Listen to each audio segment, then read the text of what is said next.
بسم اللہ الرحمن الرحیم۔ السلام علیکم دوستو، اگر آپ کو ہماری ویڈیو اچھی لگے تو اسے لائک شیئر ضرور کیجئے اور ایسے ہی مزید ویڈیوز دیکھنے کے لیے ہمارے چینل کو ضرور سبسکرائب کریں۔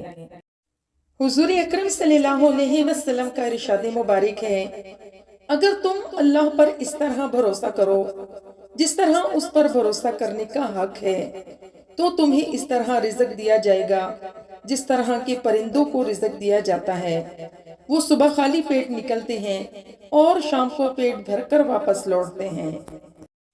آپ صلی اللہ علیہ وسلم کو اگر کوئی مشکل پیش آتی تو آپ فوراً نماز کی طرف متوجہ ہو جاتے۔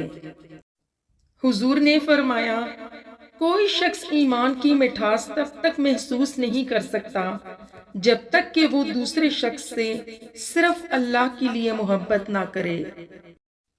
آپ نے فرمایا، جو شخص ہر روز مومن مردوں اور عورتوں کے لیے 27 بار مغفرت طلب کرے گا تو اس کا شمار ان لوگوں میں ہوگا جن کی دعا قبول ہوتی ہیں اور جن کی وجہ سے اہل زمین کو رزق ملتا ہے۔ حضور نے فرمایا، جو آدمی مہمان نوازی نہیں کرتا اس میں کوئی خوبی نہیں ہے۔ حضور نبی کریم صلی اللہ علیہ وسلم نے فرمایا، جب زبان اصلاح فرض ہو جاتی ہے تو دل نیک ہو جاتا ہے۔ حضور علیہ السلام نے عورتوں کو نصیحت کرتے ہوئے صدقہ دینے کا حکم دیا ہے۔ آپ نے فرمایا، مشورہ کرنے کے بعد کوئی شخص تباہ نہیں ہو سکتا۔ حضور نے فرمایا، جو قسم کھائے وہ اللہ کی قسم کے سوا کسی کی قسم نہ کھائے۔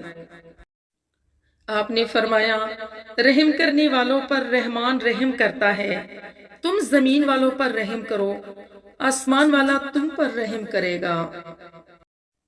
آقا کریم نے ارشاد فرمایا، اللہ تعالیٰ ارشاد فرمائے گا کہ ہر اس شخص کو دوزخ سے نکال دو جس نے مجھے ایک دن بھی یاد کیا ہو یا مجھ سے کسی مقام پر ڈرا ہو۔